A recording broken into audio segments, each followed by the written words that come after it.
Hello, and how's it? Welcome back. I've got a fellow South African, although she's been in the United States, New Zealand. I actually forget how many places she's lived. It's a very dear friend of mine and did so much for my career in the beginning, but she had her own career, a very successful one, multidiscipline racing on the gravity side, not just the other Martin behind the crazy Sven Martin. We have Anka Martin on the podcast. It's long overdue. We have lots of awesome conversations, but I think it's time to bring them to the world. Welcome, Anka. Oh, thanks, Andrew. Yeah, it's an honor to be on your podcast. I've enjoyed listening to all your episodes, and I wasn't expecting this, so I feel real honored. So thank you.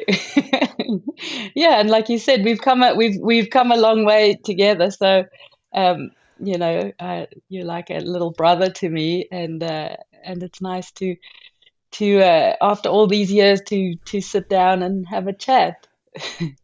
Yeah, I didn't want to be rude and show any age, but you've also had a really good motherly instinct and support with me because I came over very wet behind the ears at 18 to America, and Sven and yourself had already been there for quite a while. Obviously, chasing the dream of mountain biking, Sven skateboarding before that. I think you guys have the most fascinating story, and a little bit of it came out in the cool show that Santa Cruz did, or the episode they did with Sven, and you were in it as well. And it started bringing back all the memories, and I was like, they have the craziest life that people, I would say, envy, but it was designed as well. It's not like it came out of nowhere. I know, hey, I know that piece turned out so well, and it portrayed Sven in such a lovely way, and really showed his passion for the sport and for what he does, and gave a little snippet of what our lives are like. But yeah, like you said, it's something that it's a crazy life that we chose many years ago to try and race and live in all these different places, and it's not always easy. It looks very glamorous from the outside in, but there's always a lot of admin and a lot of errands that go into it. But yeah, it's somehow worked out, and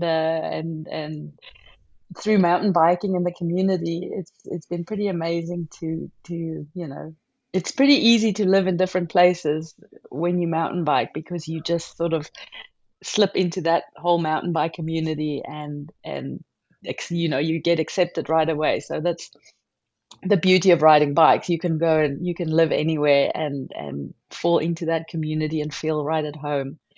So it hasn't been that hard to move around, because you keep seeing the same familiar faces, and we all have very like-minded passions, and makes it easier. So that's good. That's true. I was thinking, you guys taking the jump to America, and we'll get into a lot of the history, but you're right. You guys are obviously very likable people and you do amazing things for mountain biking, right? But you can just go to a new place and make friends a little easier because you have such a common interest. And luckily, our sport is very inclusive. So Yeah. I never really thought about that you could make friends a lot easier in the community. Kind of stands by you because you're a fellow mountain biker, or they might know of you a little bit from the world circuit. But at the end of the day, when you're back home, you're just another mountain Yeah. biker enjoying the local trails. Yeah, I mean that, a lot of people don't move because it's difficult to make new friends, unless you have kids and your kids go to the same school or kindy or whatever. But if you mountain bike, you can literally show up in a new country, show up at a shop ride, and after one ride, you feel like you've known each other for a long time, and you always feel like you have that connection with that place, and you can always just pop in. So I think because of mountain bikes, this whole transition of living different places it was made a lot easier, because you can just slip in and out of different places and feel at home. So it's And cool. if I remember correctly, I feel like we met in Neisner, I think, Yes, you're at a right. downhill where I think you may have needed some flat pedals.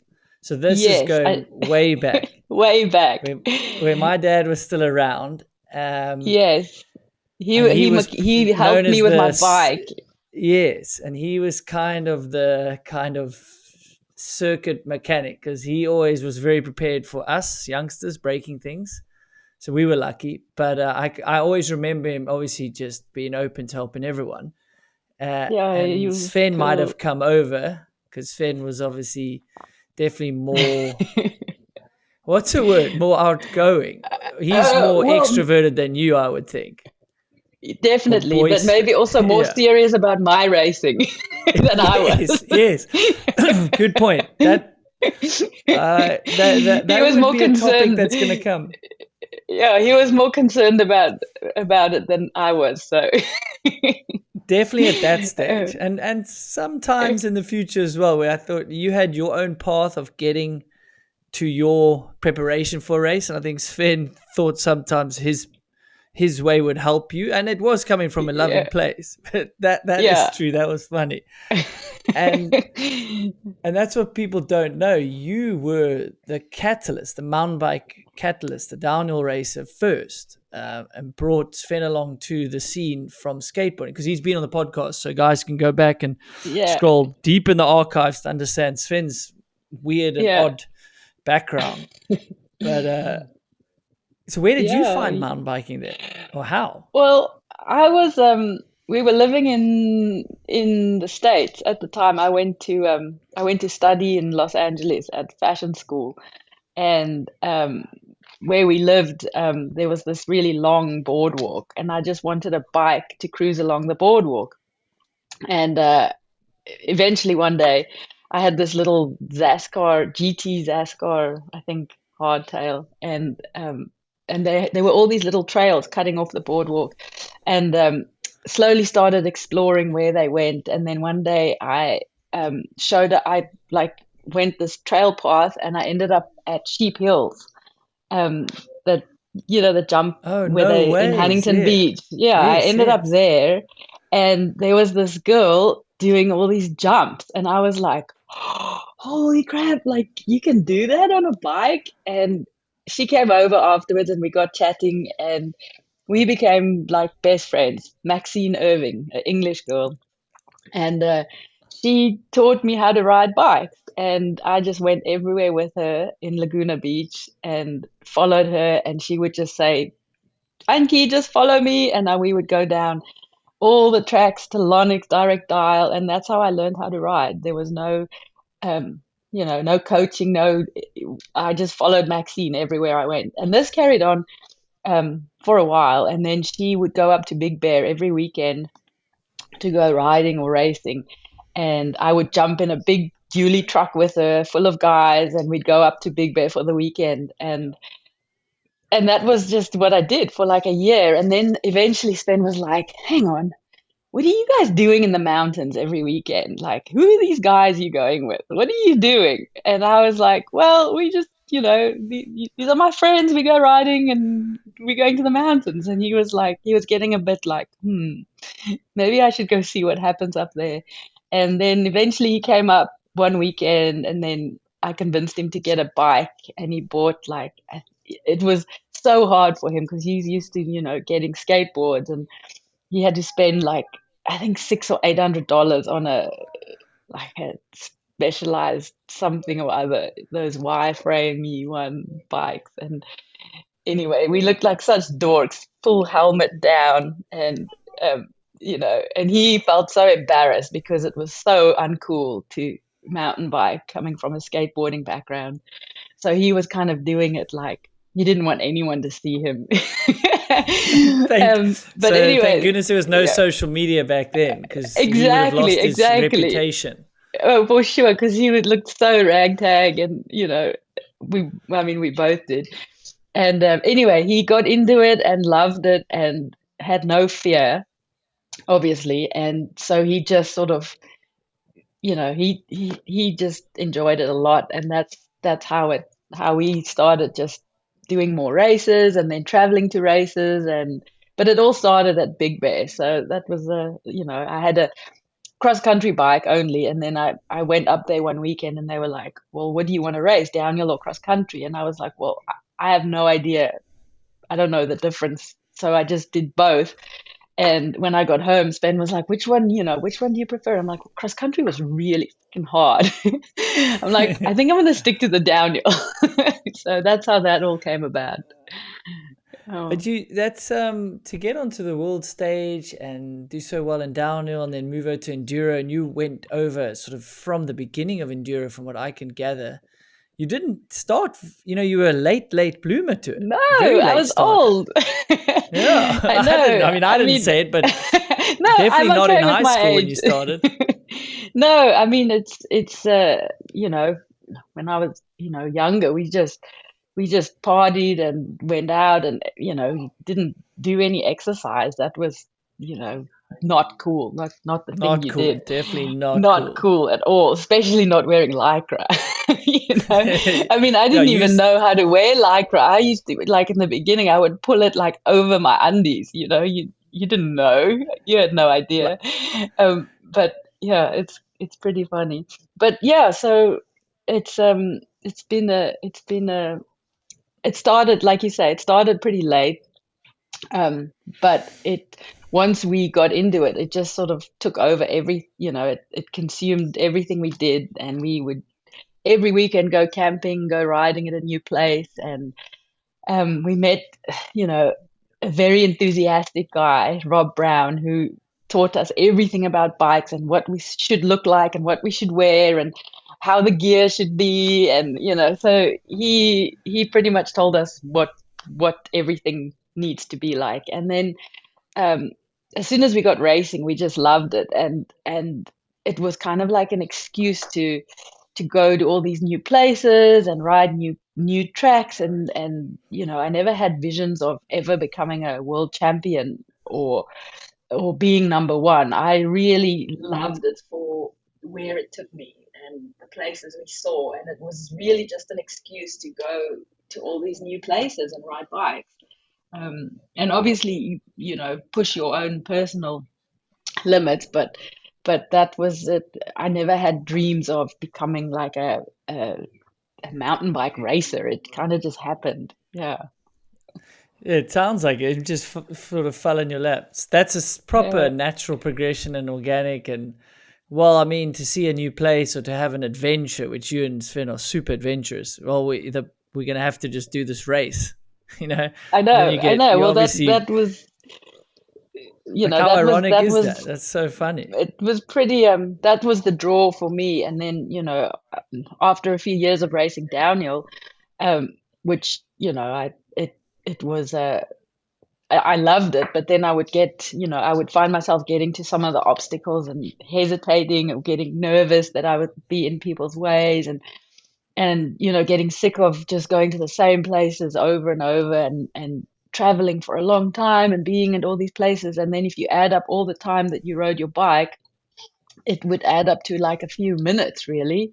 And I just wanted to ride more. And so that's when I was sort of starting to look for, what else can I do? Because enduro wasn't really big at all at that stage. We would ride enduro stuff on our jump bikes and just zip tie the chain so it doesn't fall off, and drop your seat low, or you would just modify your jump bike. And that's when I started sort of hearing about enduro stuff, and trying out a few of those things. And that really that was really when I fell in love with biking again. It was what I sort of was looking for the whole time. It was not extreme cross country and not crazy downhill. It was a real good mix of both. You had to just be a good all-round bike rider to enjoy it, and it took you to even cooler places, and new locations. And once I got into that whole thing, that's when I really felt like I found my discipline, I guess. And turned out that I was better at that than obviously cross country or downhill. So that was fun. That was really fun to figure it out. And then as the enduro just just started taking off. That's when the bikes were just getting better and better and better and more suited for the discipline. And it was just really, it was, yeah, good times to figure that all out, and So did you know at the time that you were burnt out on downhill and maybe didn't want to race that much anymore? And luckily Enduro came along, or Enduro came along and you were like, yes. yeah, I'm kind of burnt out on that. So thank goodness. Like, No, you know, like, yeah, I was pretty done with enduro. I mean, with downhill. Sven had broken his neck in Whistler, and in 2005, I think, and that gave me such a big fright. I was just, even though it wasn't, I mean, even though you could have that crash on any bike, it frightened me, and I was didn't want to race downhill anymore. And I was looking for something new. Like you said, I was burnt out, and I dabbled in a few, like, that's when I started doing like Cape Epic races and Attakwas races, these really oh, you'd long already cross done some of country. those. Okay, Yeah, at that that was sort of time. after downhill. Like that was like when I was trying to, that was when there was just like the two disciplines going on. And um, I enjoyed I enjoyed those events. It was never something I would be good at, but it was something that I really enjoyed testing my personal limits, you know.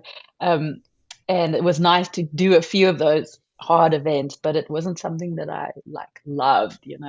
And that's when the enduro scene, when I found out about all the cool races in that discipline, then I was like, oh, this is it. And I was fired up from the beginning again, and just wanted to race, and I was ready to be done. But then, you know, all the companies and the bike industry, they were all, everything was enduro mad, and it was like a whole new beginning again. So, I was sort of ready to wind down and get a normal job, and then the whole enduro thing kicked off, and I was able to ride my bike for a long time. So that was really exciting. So what were those early stages like? Because you literally hit it at the boom. As you said, I remember those days, downhill budgets getting cut a little bit because there was this new exciting discipline and those trail bikes were starting to be really capable, and they decided that's exactly how we're going to market them, enduro racing. And so they should have, especially at the time. It made sense, but there Yeah. wasn't a lot of the the pie hadn't increased yet because the sales of the bikes hadn't No. really started yet, and this boom we're seeing now hadn't come yet. So it was the same fan base and the same riders, and then a few going to enduro, and then a few that were doing the mass start enduros that some people have heard of, Mega Avalanche in Yeah. France, as well as Reunion and Mountain of Hell. These things, these races existed, and you and Sven got to know them very well very quickly. But what was the Yeah. start of enduro like? Like, take us back. Oh man, it was crazy. It was like all these French, all these European people, and they were just crazy. It seemed like they'd been enduroing forever, and we just were like, whoa, what's this new discipline? And they wore these crazy outfits, and it was backpacks and dorky helmets and sunglasses and like ragtag, and we loved it. It was so sort of like out there, and you'd show up, like you said, you go, I did a few mega avalanches and Mountain of Hells, and that's where I met Jerome Clemens and Pauline, his wife now, and they pretty much introduced me to all these French people who to this day I'm good friends with, and they introduced us to this whole enduro racing scene. And I would tag along with those guys, and Jerome would mechanic on my bike, and we, the more we did, the more we wanted to do, and most of the time Sven was he was shooting, and then I would go off to do these enduro races, and they were just crazy, and they'd have these amazing feed stations in between, and stages that were like 20 minutes long, and you would go for a one event, you would be so knackered at the end of the week from practice days. You'd have like 3 full practice days and then 2 or 3 full race days, and they would feed you dinners, and it was just so cool and so social, and the riding was insane. It was like riding downhill tracks but on little bikes.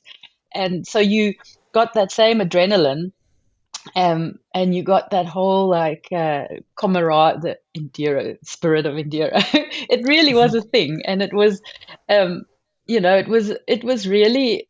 It just made me. That's. I just fell in love with riding my bike all over again. And you saw these amazing places. I mean, you start at the top of a glacier, and Mega Avalanche. They still separated the men from the women, but at like Mountain of Hell, it was mass start, men, women, you'd all just go. And it was carnage. I mean, you had so many like total weapons, and the guys would obviously, they would just block you and you couldn't get by. And there were piles of people that you had to climb over. And it was like wild. Like you'd get to the bottom like an hour later, and like your brain couldn't comprehend what you've just seen, or people just flying off cliffs or stuck in the ski netting, or it was just like it was just a whole new experience for us, and we loved it. And the community, they were real excited to have new people coming in and giving their events a go. So that's it was really a fun time. And would that be, that would sort of be, it sounds more grassroots, but it was already, for you, it was new, but it was already going in Europe. But it was before Chris Ball went over and formalized it, right? Yes, so And that sort of, was for lack of a better yeah. term, commercialized it. But it was kind of already Yes. happening. And like you say, it was all the camaraderie, everyone together. It was less, I mean, they were all competitive, clearly, the races, but because there weren't salaries on the line and things like that, or bigger ones, it seems like everyone was getting along more and there was a more fun atmosphere, I guess. Yeah.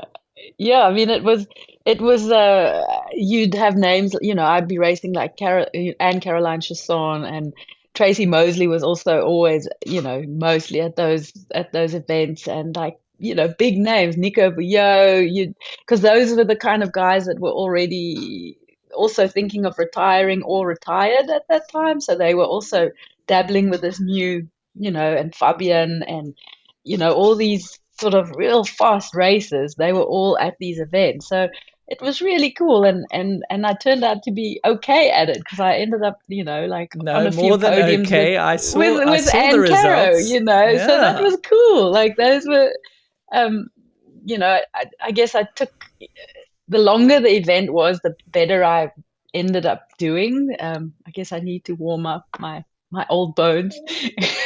But yeah, that was before the whole EWS.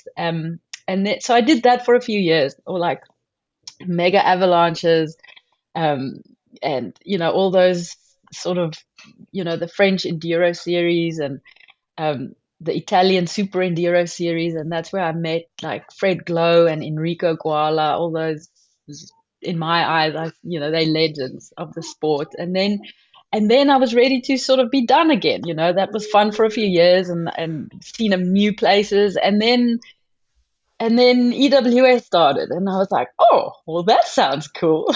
Like maybe I can keep going. And so I'd been on Santa Cruz for a few years, and that was at the same time when Santa Cruz were. That's when they launched Juliana, their women's bike, and they were like, okay, we want you to race EWS and represent us on this new, the Juliana bike. And I was like, okay, well, this is cool. So again, I was like done, and then this popped up, and I was like, okay, well, I can do that for a few more years.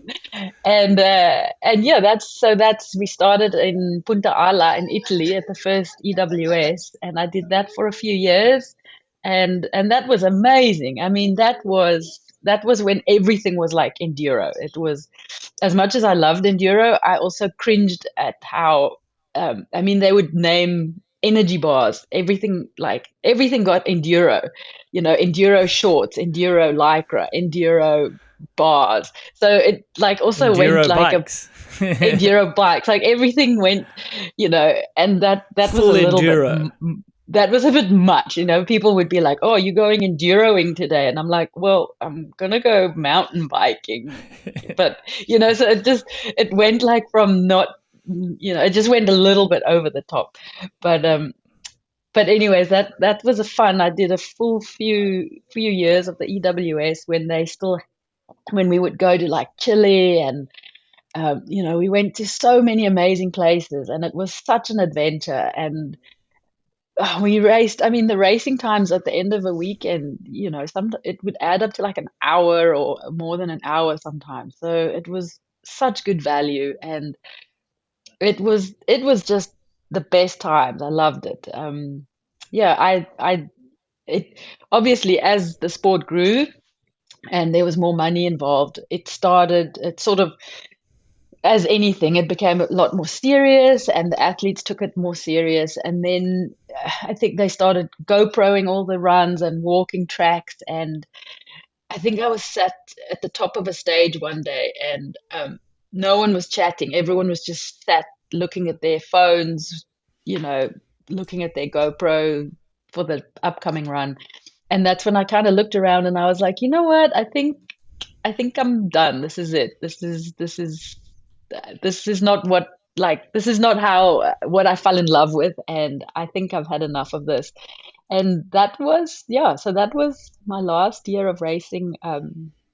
That was when I was 40 years old. So that was like, and I would look at the start sheet and I'd be like, oh my God, some of these girls could be like, I could be their mom, and it was just time. I didn't want to, I still enjoyed it, but I didn't want to, it was getting very serious. And I didn't want to train like 6 hours a day. I didn't want to train like a cross country racer to do this anymore.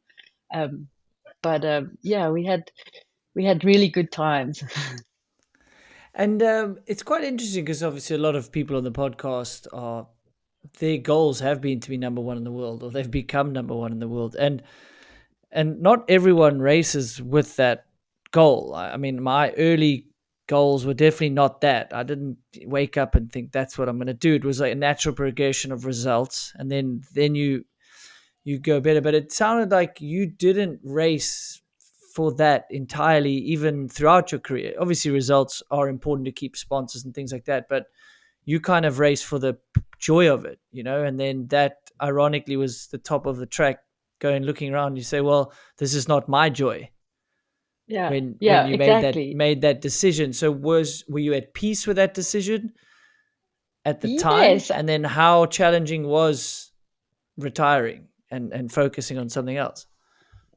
Well, I mean, obviously like I said, I had so many different chapters that sort of wound down and then picked up again. So it was just one of those, I was in one of those cycles again. And I think throughout my racing, because I never had goals of being a world champion, I always did lots of other things. A lot of races and events I did for charity and worked with World Bicycle Relief, or worked with kids, or with other women.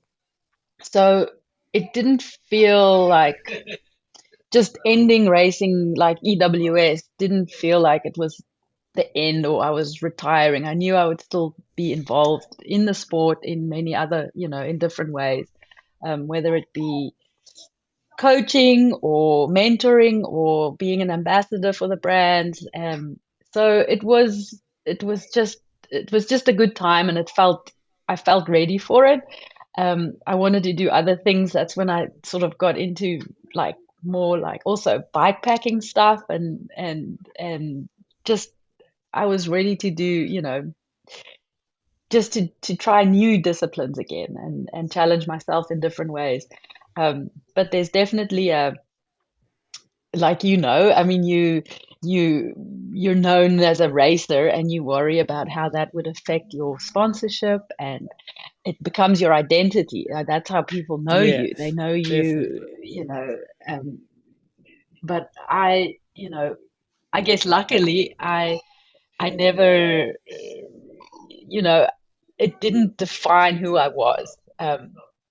Like my results, or being a top racer, didn't it wasn't it, it's there was more to it than just the results. And like you said, I did get some. I'm proud of like a lot of good results, and that did make you, you know, hungry for more. But at the end of the day, I would always try and look at the big picture of um, when my racing career came to an end. Like, how can you give back? How can you try and, you know, help other people get into it or give back to communities or people that, you know, haven't been as fortunate to live a life like this, or inspire them to try and live a life like this. I think that's the biggest thing. You know, you know, from the outside in, you just see I've been racing for years and traveling and doing all these cool things, but there were so many sacrifices and so many crappy jobs that I did to do what, you know, to create this lifestyle. And we just, you know, stuck with it. I mean, I I lay underfloor heating and in houses and sanded planks and worked Is at this in so many America coffee in the shops. early days? Yeah, in the early I days. And remember you, Sven and you, and at the working at the bike shop yeah, as well that sponsored the team. yeah. So, you know, we did whatever work you could do for 6 months, and then you would put, you know, go racing for 6 months and put everything on the credit card and then just pay it off. So it's, you know, I feel a bit like these days, younger people expect everything to be given to them, and if it's not, then they almost give up on their dreams, you know, instead of just um, going after it, whatever it takes. So yeah, so it's a good. It feels good that that's how it worked, you know. So where did that come from? Do you think it's the South African way and going over to America, you know, at a young age with not a lot of money? I mean, you kind of have to make it work, otherwise you're straight back on a plane that you probably can't afford the air ticket going back home. For sure. Excuse me, because I would agree. I think I don't know where it comes from, but there is that sort of that point that there's resistance, and if you just push through some of that, that feels like the world telling you not to do it. It's such a fine line, though, isn't it? Yeah. But if you want No, something it's bad true. enough and you're willing to work for it, I think there's so much joy on the other side. Even if it doesn't work out, it's going to teach you some sort of lesson, right? And biking Yeah, taught but you and Sven a lesson. And it's someone that goes after their dreams and doesn't work, and you pivot. You will learn lessons from doing odd jobs oh and yeah. yeah, working I for mean, 6 months yeah. to then have debt at the end of the year. But if you really wanted it, it doesn't. I've heard someone say sacrifice is a negative word. It's not used correctly. It's just a choice. Like you're just It's a choosing to choice do for one thing sure. over the other. Yeah, no, it's for sure it's a choice, you know, and often people say, "Oh, you're so lucky, you know, this and that." And it's like, well, yes, definitely. I'm very grateful for the life that I've lived, but there were so many choices involved and sacrifices and you know, going through immigration twice and settling and you know, there's so many behind the scenes, you know, lawyer costs and you know, things that we were willing to do to live this life. You don't talk about, or you don't, people don't know about it. They just see from the outside in, and they say, "Oh, you're so lucky, you live this life." But I mean, this started way back when I was like 18. I would enter like green card lotteries to go and live in the US, you know. So you know, a lot of there's a lot of there's a lot of effort that goes into creating a life that you really want, you know, so it doesn't just fall into your lap. Um, and like you said, I remember when you came to like Newport Beach and we would drive around with a takeaway cup and we would just reuse the same cup and fill like go, you know, at all the takeaway places. We were so cheap. We had no money and we would eat 2-minute noodles with tuna and just like stop in at all the takeaway places and refill cool drinks. And you know, those are good memories that I'll never forget. They But they you are know, great. we It's lemon. You always have lemonade. It looks like water. It looks like soda water that's free, exactly. and in the clear I cup. know. Don't even need the I takeaway know. one. You just do the soda water. I Yeah, I know. I think mean, it's it's those were some of my so best good. years, and we didn't have It's money cool. at all. No, I mean, there was no such thing as going for coffees or eating out or anything like that. It was just, it was just like you just did whatever you had to do to get by. I mean, I remember working in the library at the college where I studied, and I was getting paid $5 an hour, and Sven wasn't allowed to work. And so you just somehow you just figured it out. but and it's just what you did to do what you love. And that's the thing. I think if you're passionate enough about it, you will figure out a way to do it. You won't just give up on it. And I think we saw that with you and so many other races that have gone through it. And it almost seems like those are the people that have seen it through their racing careers and still in the bike industry. So it's really cool because you had to build up so many relationships to get where you are. Um, you put in all the hard work racing like in America and all the local races and then international races and made the effort to meet all your sponsors and create relationships, and those are the things that in the long run matter. And that's some people will be like, oh my god, you're still an ambassador for a company, or like you're still with Juliana, and it's like we've built up such a long solid relationship, and it's very easy to burn bridges in this small industry. And if you don't do that and you work with your sponsors, and you can have a very long healthy relationship and still be of value to them even when you stop racing. Yeah, I mean it's testament to what you're saying, and it's about providing that value. But I think you don't expect anything. You're always trying to offer something in return, trying to check what they need or coming up with ideas. Yeah, And you've done some incredible things, and you spoke about bicycle relief, so that's charity work. But you've put together tours. Botswana is one that fascinates me. yeah. Um, so even though we know each other very well, that to me still seems a bit silly to get on a bicycle and ride around with the with the big with the five chasing animals. you around, with wild animals. Well, Mm, people used to think wild animals were in outback gardens in South Somerset West. Africa, yeah, which we would play on a bit, but they actually are wild in Botswana, where you guys did those tours.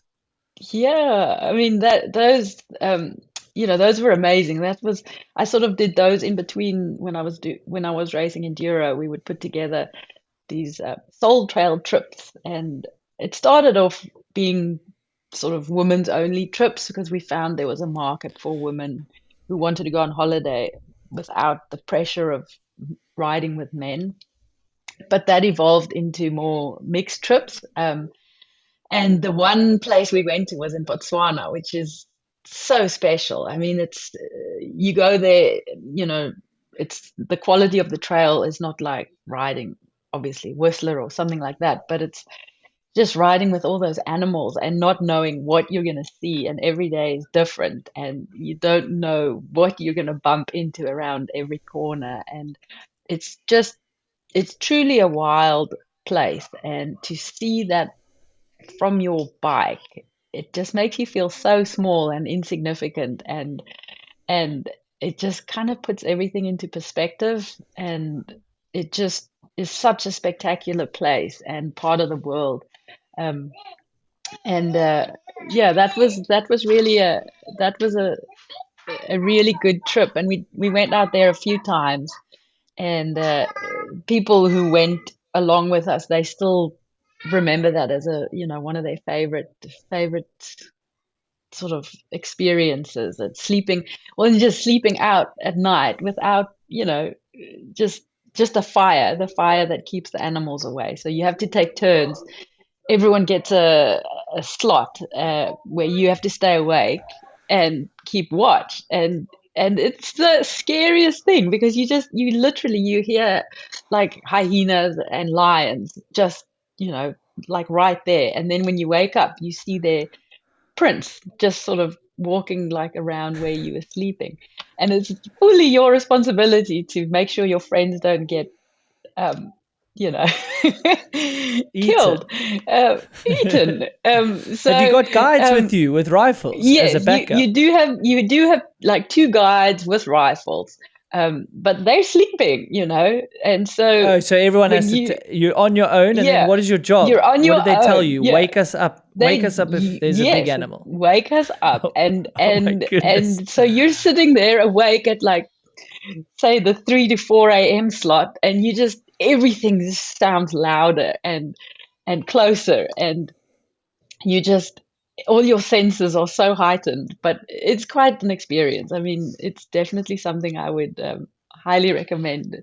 It's a wonderful experience, especially on a bike. But Yeah, I yeah, mean that to do it on a bike must be extra extra special. I would recommend anyone if they're able to and can afford it going to the bush, the safari. It really takes you back to probably where we sort of came from. You can yeah, it's peaceful, it's good for the soul, but it also makes you realize how small you are and take you yeah, back in time when there was no technology. sure, And could you imagine no, trekking through the bush as bushmen did back in the day? I mean, it's just we've speaking of entitlement and having it easy. I mean, this modern day we really do.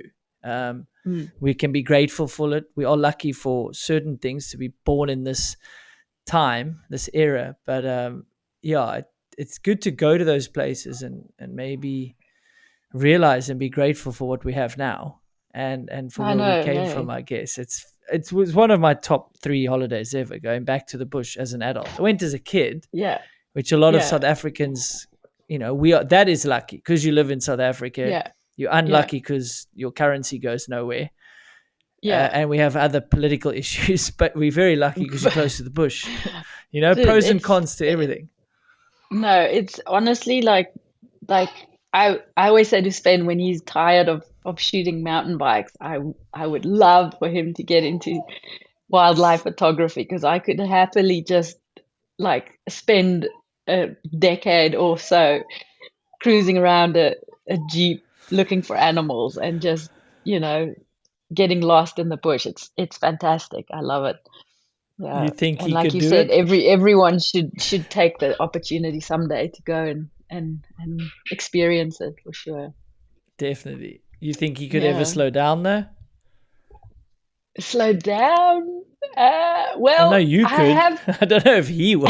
I know, I know. Hey, well, yeah, I've learned the last year has been being a mum has slowed me down a lot. You're forced to. You don't have a Mm. choice, and so it's been a learning process for sure, but a good one because we all can do with a bit of slowing down. So That's good true. That, lesson. that that really is true. So that's been a challenge, but has it given you time to reflect on life lessons and maybe your career in mountain biking and what it's sort of afforded you and Sven from hard work? But it must be pretty Yes. fascinating looking back. Like, what are some fond memories, some amazing races or challenges Sure. that you've I been? mean, I guess there's so it's been such a, a privilege. And I mean, one of my fondest a standout event was when I got invited right in the beginning of enduro, sort of when I started doing that. I got invited with Fabian Barel and Nico Vuyo to go to the Cape Verde Islands to a charity event there, and we raced on all the different islands and down a volcano, and that really showed me a whole new side of what mountain bike racing could be, and that's what sort of fueled the fire to do more and more and more adventure stuff and enduro stuff. So that was like a massive that influenced me massively. And then all the mega avalanches and all those events. That I mean, I'll never forget like that when you're at the top of a glacier at you know like all huddled in this little hut at 5 in the morning, and you're gonna and that like Euro techno like alarma that goes off, and you're just like, what am I doing? hurtling myself down a frozen glacier at 6 in the morning. You know, I'll never forget that. And um, there's so many experiences like that. And like Cape Epic, like I've done that. That's coming up now next week, right? In Yes, and it, Nino's it's speaking of starting. bicycle relief. Nino's racing in aid of bicycle relief this year. So it's a really cool Well, story as that's well. And awesome. yeah, You know, it's so I guess when we release this, it would have been out, but yeah, it's yeah, about to so that, start. you know, that's real special to me. I've done four of them, and I've always wanted to do five. And like I said, Oh I dear. know that I'll never do well at them because I don't train hard enough. But they've always been a good mental challenge to just get through one of those. And when um, a funny story was, I had a bet with Tracy Mosley when she um, won world champs, downhill world champs in Mont Saint Anne in 2010, I think. I think it was Yes, 2010. I 10 or said 9. I to was her her, teammate. Must have been yeah, 9 I was said to Canberra. her, 10, 2010. okay, 2010, I said to her, if you win this race, you have to do Cape Epic with me the next year. And she won, and we did it together in 2011. And that was the beginning of she hated pedaling. She hated pedaling.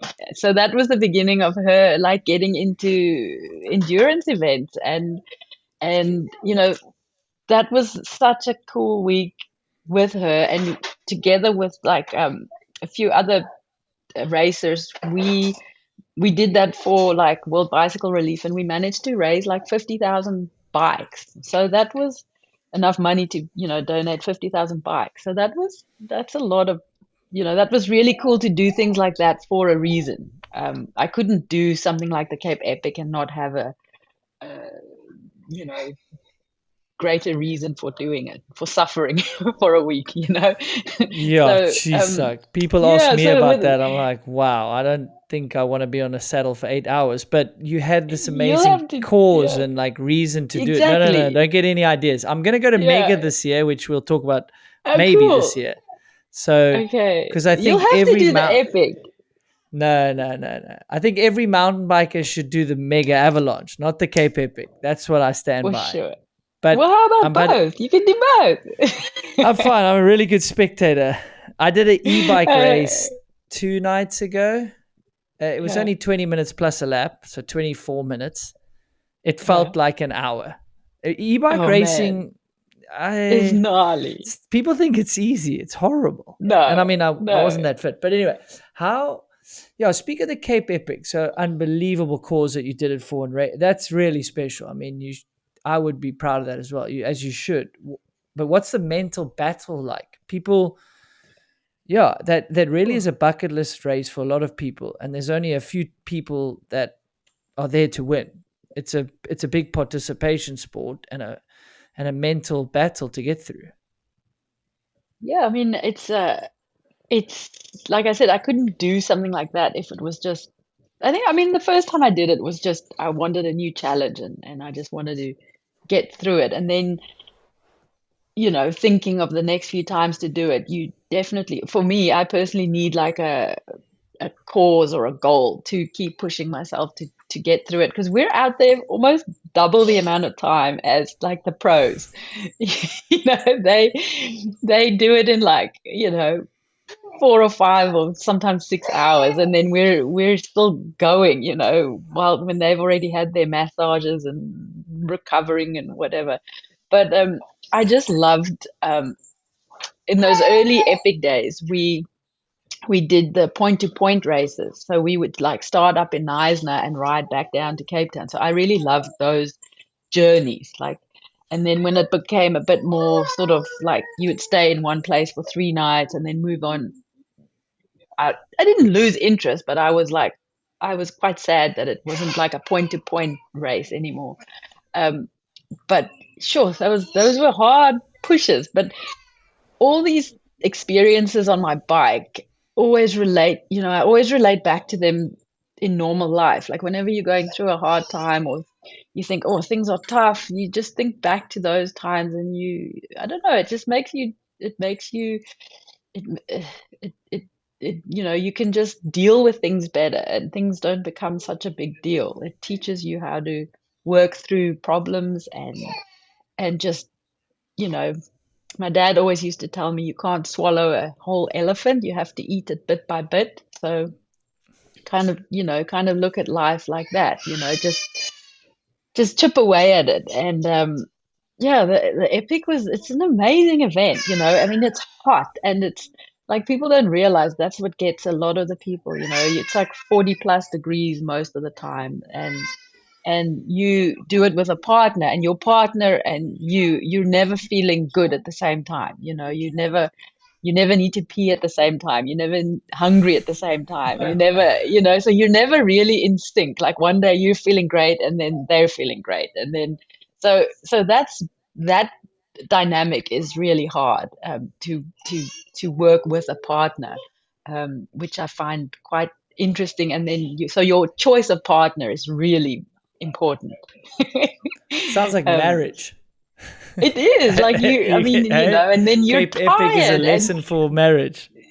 dude, and you're tired and irritated and it's hard and it's hot and you don't want to be on your bike anymore and you have to be polite to each other. And so it is definitely a test to your friendship or relationship, that's for sure. Yeah, Oh, and because people that do it, I have a serious, serious respect for them, because the mileage to me, the kilometers per day, is, I think, equivalent of Tour de France. And okay, it's for a week, but the Tour de France is only ridden by pros. The pros survive yeah, it. But the yeah. Epic is amateurs included in the pros, and there's a far more amateurs, and sometimes people that probably shouldn't be at the Cape Epic yet, but they are, For and sure. props to them for accomplishing that feat. So it is grueling, grueling. So Yeah. what's the mental talk like in there? Is it Ooh, that, I okay, if mean, I can just do another 10 minutes, and then when I get there, I'll think about doing another 10 minutes? Like, yeah, I how many mean, you've times just did got you to go, I keep think I just want to stop? moving. Oh, so many times. You just have to keep moving, and keep feeding yourself and keep looking after yourself. That's the biggest thing, There's like, I don't know, like 3,000 people, all eating in the same tent and, food tent. So you've got to make sure you don't get, sick or get a cold or get sunburnt or, people, your biggest thing, you have to look after your bum. you know, your Yeah, you shame. get so um you just there's like a long queue and there's an actual bum clinic, and every morning there's like a line that like and you don't make eye contact with anyone because you're just like, and then afterwards you see them, you're like, where do I know you from? Oh yeah, that was the bum clinic. And then they like, they like fix your bum. And if it's too bad, they tell you, no, you can't ride because it's like, I mean, it's gnarly, like infections and all sorts of things. We won't go in there, but the only thing I found that worked was those plasters, those Compeed plasters, those thick ones that you use for hiking, obviously. But those were the only things that worked on your bum. But yeah, that's Oh, like a well, it big a is. big worry, I can only when you imagine that. trying to That's get good. trying to get through that. I mean, speaking of Tracy, she used to like double chamois, just Is like that a thing? Did it just work? well, I don't think it's like the cool thing to do with pros and stuff, but Mm. she did it, and but yeah, anything to get through the day. I mean, obviously, like with anything, you go through good days and bad days, and for sure, I've had like such hard days. The first time I did it, my partner ended up not being able to finish, so that was a solo mission to get through it, and that was really hard. But I mean that was those are cool. And when I did the tour, when I did rode the length of New Zealand, that was a it sort of prepared me for that. I don't think I would have managed to accomplish that ride, the length of New Zealand, on my own, um, without having sort of suffered through events like the Cape Epic over the years. So it's prepared me for lots of other things. Walk me through that. How many kilometers is that? That was 3,000 kilometers. Um, and it's a fully like self-supported tour or race, they call it. And it starts at the top of New Zealand, the top of the North Island, all the way down to the bottom. And I thought that would be a good way to see the country. But they have those And camper vans in New Zealand. Isn't that a good way I to do know, it, eh? rather? I know. Well, an intimate view of New Zealand. I think that, um, no, that's and epic. that I also did for World Bicycle Relief. I had to have a reason for it, but the crappy bit about that was that I broke my hand maybe 10 days before the start of it. So I was riding with my hand in a cast. And so that was took it sort of to the next level. But that was the hardest thing I've ever done was that ride. Was it? Is that the hardest thing To you've done in your that's biking that's career the hardest by thing far? because you're on your own for the most part, and you're riding at night, and you don't really know where you're going, and it's off road and on road, so it's not just a like a roady thing. You're on a I was on a mountain bike, and it was, yeah, I think I finished it in 15 or 16 days. Um, and so that, yeah, that was definitely the longest days I've ever had on a bike. Um, and because in New Zealand you have to stock up, you don't just have like towns or food everywhere. You have to really plan where you're gonna refuel and where you're gonna sleep. And so that was definitely a very good challenge. Yeah, so that's 200 k's a day. What with your packs, heavy bike, Yeah. self navigation as well, Yeah, obviously. and a lot of climbing, and the weather, like the North Island section was hot, hot, hot, and then the South Island was like just raining and windy the whole time. And like I just remember riding for like days on end with like just a black bag over, because nothing would stay dry anymore. So the only thing that worked would just grab like another black bag at the supermarket and just, drape it over everything. And the hardest bit was my hand couldn't work because I had a pin in here from racing Andes Pacifico like the week before or something. And so I couldn't set up my tent. Like everything was real Oh like shit. fidgety. So like all those little things, or like opening zips or opening bottles of water. And so that was a very testing. I almost pulled out so many times, but I made it, and that taught me so much again about just life in general. And when you're up against a hard thing, I just think back to those all these things that just sort of like you have in your back pocket, like to make you, I don't know, a little bit more resilient, or just to face life. Like nothing's, you can get through anything if you just keep at it. The So mind is such a powerful tool. It's incredible used it's correctly and used crazy. in a positive way like that. I mean, the mind gives up before the physical. I mean, it's Oh, clear as day, right? I gave up so many times. I think I can't remember how many times I would just be crying and like tears and like I can't do this. I can't carry on. I'm gonna go home. And then I don't know, you just go through these waves, and then you come, then the sun starts setting and it's beautiful, and you're just like blown away, and you're like, this is amazing. So like you said, your mind is crazy how it just, you know, it is such a powerful tool. And if you test it uh, with certain things, and you don't go too long between testing it.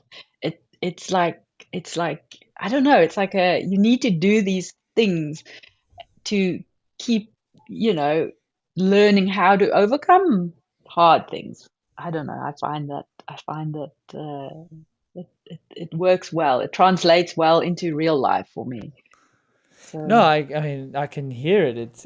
They say it's like a muscle, you've got to exercise it, and resilience can yeah, and definitely be taught and worked on, if you set some sort of challenge and overcome it, then next time you're in a challenge, I find, okay, but I did it the last time, so I can relate certain things and I should be able to do it. yeah, And racing works like and that. A tough race, you rely on another one where you got through a tough practice and you're like, okay, I got through a tough practice. That's a small version of it, but going yeah, for 15 days on a point to point like that sounds, yeah, excruciating, and it just shows you if you really want something, or you've set this goal, or there's a bigger cause, yeah. you can try get through.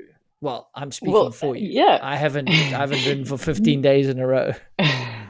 But and the this year I figured out, like, I don't know, it was like having a baby has been like, I for the first time ever, I feel like doing all these like hard events over the years, like the megas and the epics and the Trans Provence races. I did like 8 of those.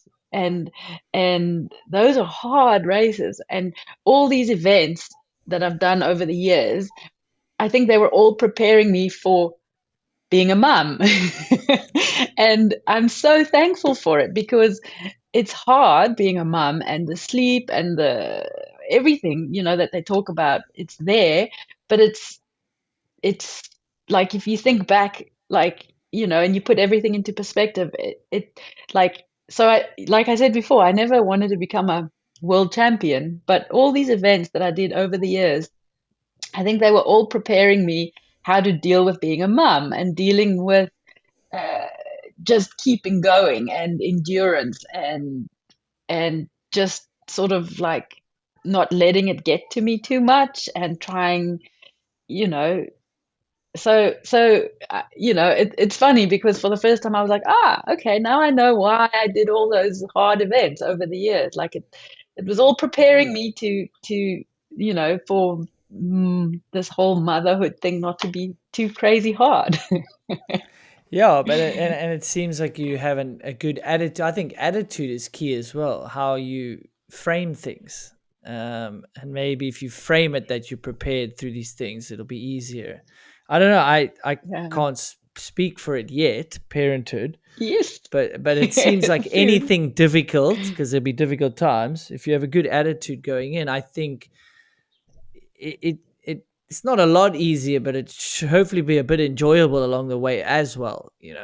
Yeah. But I think it Yeah. does No, help actually. If, definitely. I mean, if you're just in a room full of people that are complaining, and we all do it, it's the easiest thing to do is hop on the bandwagon and bitch and moan. But I think through sport, you learn quickly how to sort of look at what happened. How do we improve, and what can we control? Let's just Mm. go do that. So you don't really fester for Exactly. very long in the negative. You don't have time No. for that. It's on to the next Yeah. race. Okay, what can we improve? What are we going to work on? And I think it teaches you that a bit. What can we control? Oh, Let's work on that. yeah. Definitely. I think, I think, as you'll find out soon enough, you racing um, has definitely transcended into helping me through this first year of being a mum, and how to deal with hard things, and how to not let things get you down, and how, like you said, you have a plan, and or there's, a problem, then you sit down and you're like, okay, well, how am I going to get through this, and how are we going to, move on, and you just work through it, and you don't let little things get to you. You just try to look back on all your years of your mental training and your preparation, and you just, you translate it into this whole new adventure and new endurance journey that changes every day. And I think it's awesome preparation for anyone, like you said, any sport, and for any new parent to have that as a sort of a base to prepare yourself for this new challenge, because it's challenging, but having been, like, having dealt with all these things over the years, I definitely feel like it's prepared me, and helps me on a daily basis, for sure. Yeah, it's incredible. I mean, I've heard this saying, and it's hard times. No, no, yeah, hard time. Wait, it's hard times create strong men. Strong men, or humans, and Yeah. strong Oh, shit. humans create, yeah, okay, we're going to get to that. Strong humans create easy times, and easy times create weak humans. So you go through the cycle. Okay. If you can Yeah. get Yeah. through Yeah. Yeah. hard times, you can make life easier. But when life's Yes. easier, you become weaker, and when you become Totally. weaker, you make it Totally. worse for yourself. So it's like a cycle. Yes. And Yes. if you So make it the too new easy for young yourself, yeah, new yeah, young and I generation has think had it these easy younger because generations, they're they're they're gonna struggle. Like not everyone, but it's gonna be harder for they them, I haven't think. learned to build I sound resilience. really old now. That's fine. I'm Yeah. getting there. I just think, I mean, I'm no perfect person that has the most incredible resilience, but I've certainly been forced to learn some of it. But if you're Yeah. not put through hard times, Mm. and even parents, I'm sure one day I'm going to try help and make it as easy as possible because you want to give your Mm. kid more than you had. And that's a Yeah. disservice in itself. It's Yeah. so ironic. Yeah. You've got to let people bash their own heads, they say. Yeah. Yeah. No, it's I've got this vision of you playing golf with your little one. uh, Yeah. yeah, Yeah. certainly. But I'm gonna, yeah, and he's gonna have to hit it out of bounds and hit the houses himself and figure it out. You've got to I let them know. Pay figure it for out. the broken Hopefully, windows. Yeah. yeah, exactly. Can Yeah. wash my car. That's cool. Um, but so I kind of touched on the topic, right?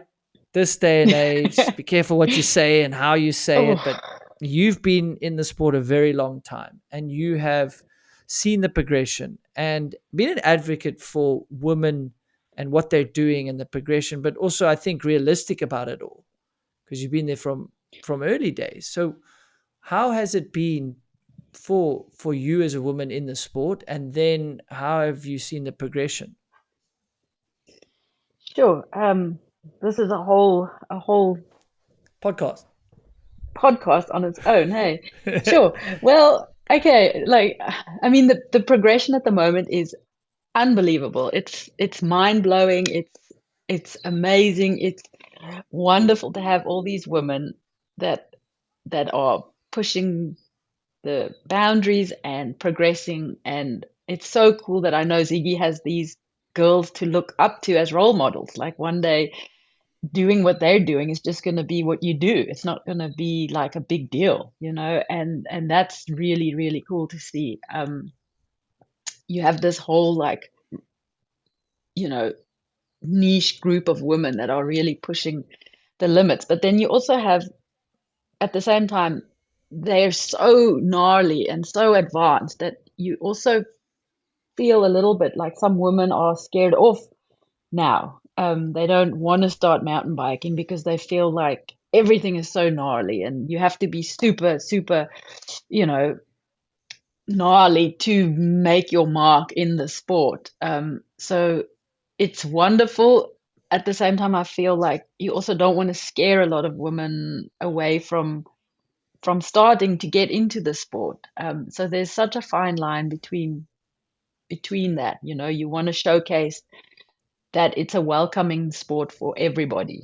I look at these women now doing, I mean, I was at Hardline in Tasmania and they blew my mind, what they were doing. And I have no desire to do stuff like that. Even when I was younger, I don't think I had any desire to do the crazy stuff that they're doing. But it's really amazing to witness and be part of it. As far as the whole, um, everything has become so hard in terms of, what you say, how you um, how you approach women.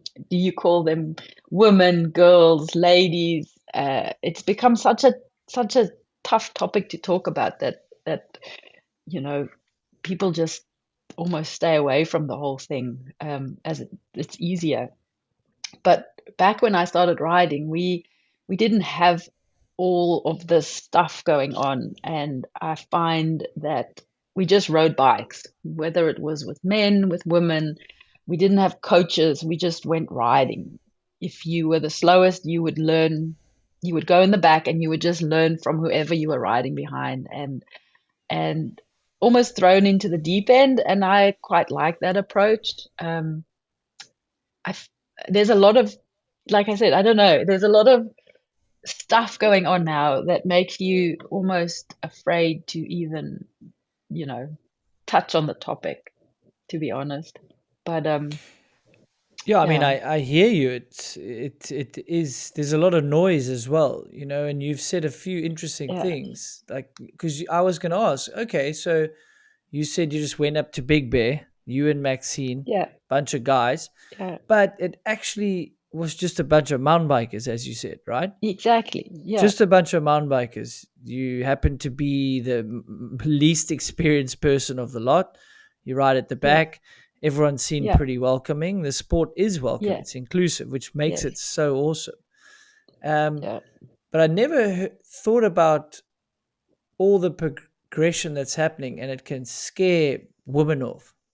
With the yeah, males, I don't think it does. Although now, watching Darkfest, if you're a kid, I guess kids don't think like that. I think about it. I'm thinking, man, I hope one day the boy doesn't want to be a slopestyle rider, because I mean that's gonna be I gnarly. know. But kids, I guess, aspire to do these things, and it'll be normalized for them. And maybe we're Yeah, overthinking it, that even the young girls that are mm, teenagers getting into the sport maybe don't think like this. I don't know. Maybe it's our age that does. But yeah, I think you're right. If it progresses so far, you've got to capture them in the beginning and show them another side, that yeah, because there's all these steps, right, to getting that good. The yeah. Like that. girls that are doing hardline did start somewhere. They didn't start at Yeah. hardline. No, no, and that's why, it's taken a lifetime of, if you see old footage of Tane where she was a little girl, where she, is getting, looking up to Rachel.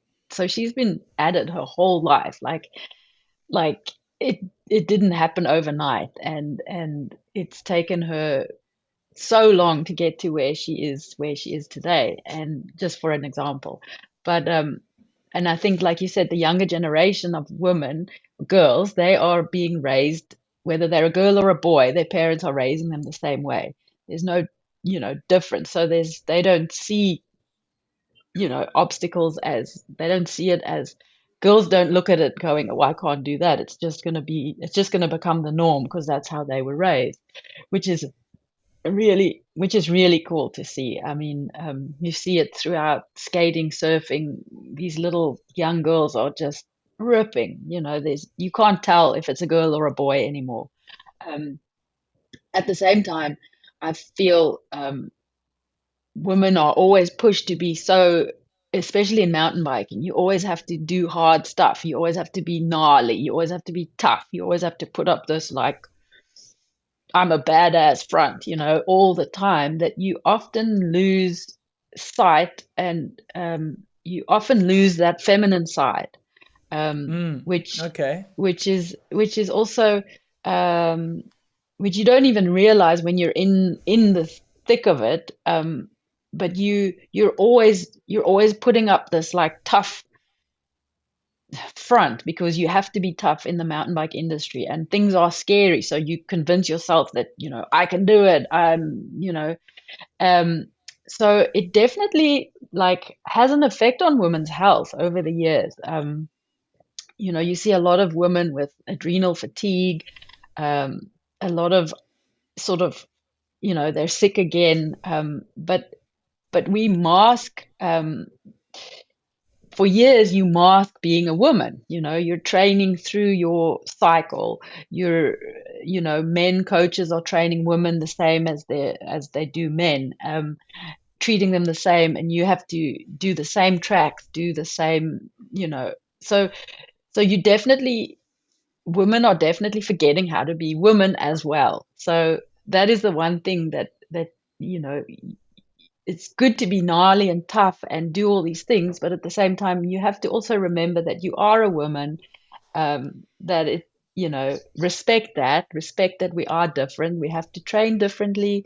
We have to be treated differently. Mentally, we respond differently to you know different scenarios.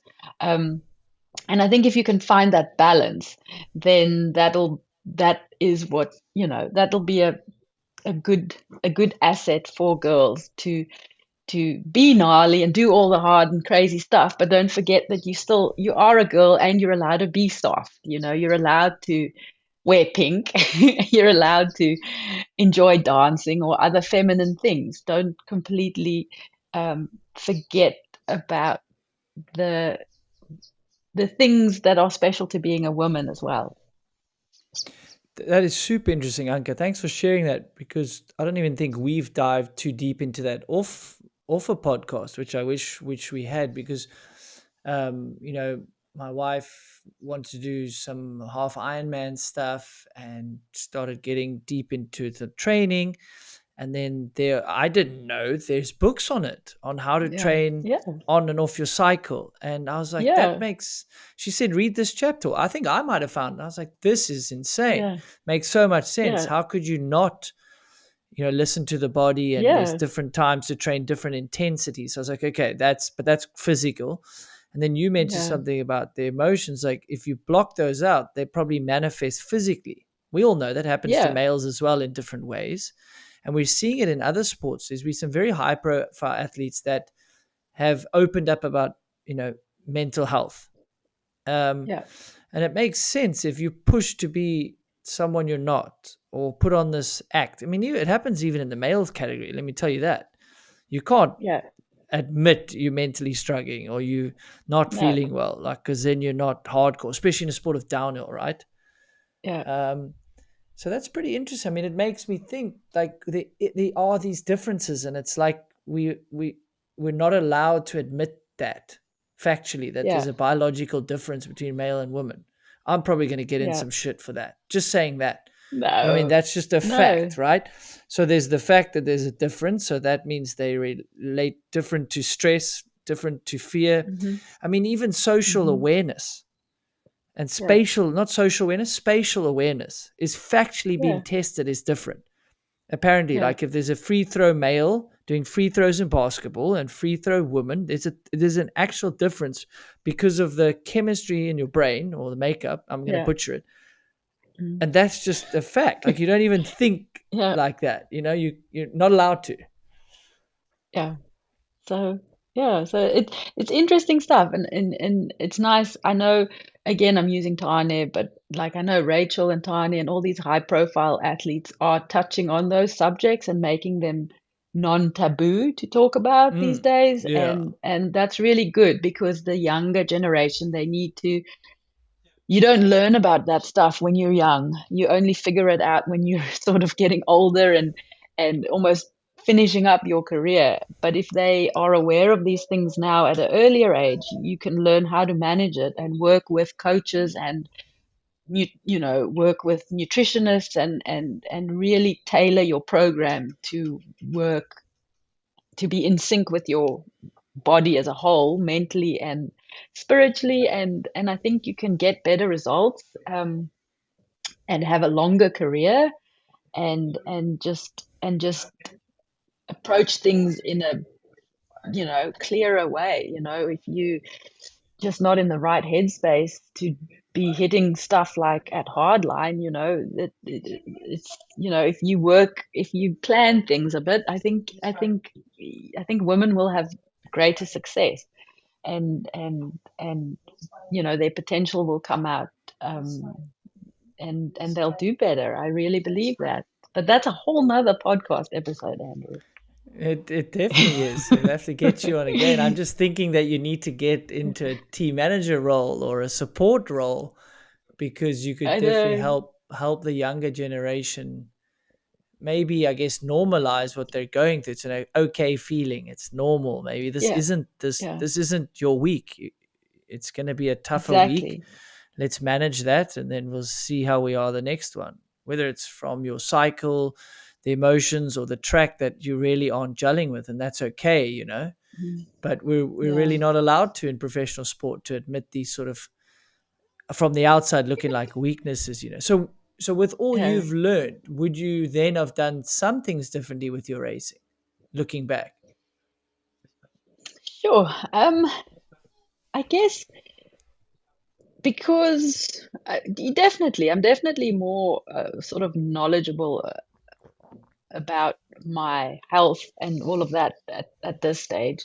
It's always been a topic that I've been interested in, and I'd love to delve deeper into that and work with athletes. That would be great, especially because we all have a tendency to go, go, go, go, and we don't make enough time to calm and slow down and actually give our nervous system time to recover. And that is something that I've been trying to practice for the last few years. And it definitely is something that should be incorporated into every athlete's training program. And I know athletes won't do it. The majority of athletes won't do it if it's not written in their program, because there's just no time for, you know, extra stuff. But I definitely feel that it would be so good for most athletes to learn a little bit about, and not just men. It's not just like a men, women's or men. It's everyone, but Mm. especially women. And like you said, most men aren't even aware of it. So, if you're on a team with a bunch of guys, they don't know what you're going through. Um, and if you could educate them on all these things that women go through, usually by themselves, and have to deal with on top of race pressure and race stress and all of that, then they might be more understanding or supportive. And but I find the men these days in the industry are so supportive of the women. For the majority, it's really awesome to see how they're supporting the girls out there, how they're encouraging them, helping them. So um, it seems like it's a real, in a healthy state out there. There's so much mutual respect and everyone's supporting everyone. So it's just pretty cool sport to be involved in. Very fortunate. It is, and I think the support and the respect's definitely there. I don't think the Mm. education and understanding's there though, because if you look Yeah, at how the support structures of teams are based, it's very male dominated. yeah, From the mechanic side to team managers, it's not on purpose. It's not no, at all on purpose. It'd be interesting, I think, yeah, with education and talking, and if there's a female on a team and there's three teammates. I mean, I had a female teammates, and it was mm, great times. But I must say, now I've learned a lot more. I would probably yeah, have been a little bit better of a teammate. I think we yeah, all could agree. We all got on. It was great, but I bet you there were times that we didn't understand each other. I didn't understand what a teammate was yeah. going through. True. Yeah. But I mean, it's also, things are changing, and it is going in the right direction. And with more and more young junior up and coming, there's more talent. And I think with that emerging, more and more teams will have, more women on the team. So it's already a lot better than, the presence of women out there is, it's already a lot more, you know it's really growing, and it's good to see. And the young girls, I mean, there was an enduro out here the other week, the New Zealand nationals, and the young girls, the under 17 girls, had faster times than some of the elite men. So that was really, really cool to see. That's So unreal.